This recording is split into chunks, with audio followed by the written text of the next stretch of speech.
নমস্কার, আমি করবী চলে এসেছি একটা নতুন ব্লগের সাথে অনুদের মেয়েবেলা চ্যানেলে। এটা হলো আমার ত্রিপুরার নীরমহলের ব্লগ। চলুন দেখা যাক আমরা কিভাবে সেখানে পৌঁছেছিলাম এবং সময়টা কিভাবে সেখানে অতিবাহিত করেছিলাম।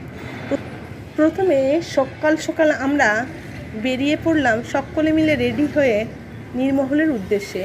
এই দেখুন, আমরা যে হোটেলটা ছিলাম সেই হোটেল থেকে সকাল সকাল আমরা বেরিয়ে পড়লাম লাগেজপত্র নিয়ে।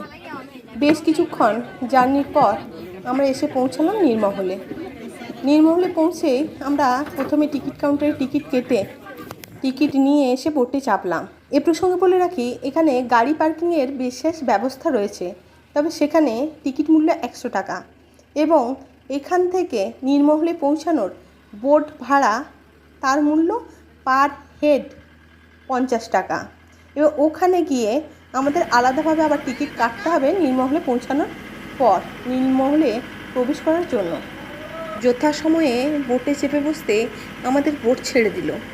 প্রায় প্রত্যেকটি বোটে 60 থেকে 70 জনা যাত্রী নিয়ে এক একটি বোট এ প্রান্ত থেকে ও প্রান্তে, অর্থাৎ এই বিশাল ঝিল টাইপের জলাশয় পার হয়ে নীরমহলে পৌঁছাচ্ছে এবং আরেকটি বোট ওখান থেকে নীরমহলের সমস্ত যাত্রী নিয়ে আবার এপারে এসে পৌঁছাচ্ছে।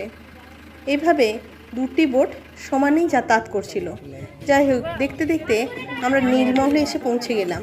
নীরমহলে পৌঁছানোর পর আমাদের প্রথমে প্রত্যেককে এসে গেটের সামনে দাঁড়াতে হলো টিকিট কাটার উদ্দেশ্যে। টিকিট কাটা হয়ে গেলে ওখান থেকে টিকিট নিয়ে টিকিট দেখানো হলে আমাদের ভেতরে প্রবেশের অনুমতি পাওয়া গেল।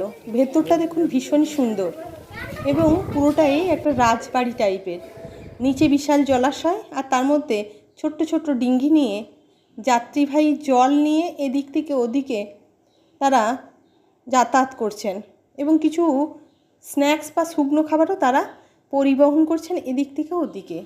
যাই হোক, এই বিশাল মহল্লায় পৌঁছানোর পর নীরমহলের এই বিশেষ কক্ষ অর্থাৎ নাচঘরের মধ্যেই আমার বড় মেয়ের নৃত্যশিল্প প্রদর্শনের আকাঙ্ক্ষা জাগলো, আর আমিও মানা না করে তার কিছু ভিডিও ক্লিপ নিয়ে নিলাম।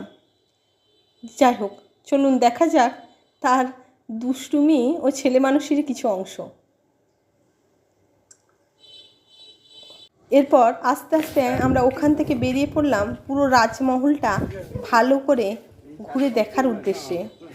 আস্তে আস্তে সরু সিঁড়ি বেয়ে প্রথমেই আমরা উঠে গেলাম একদম টপ ফ্লোরে, অর্থাৎ 3 তলার ছাদে। আজকের ভ্লগ এ পর্যন্তই।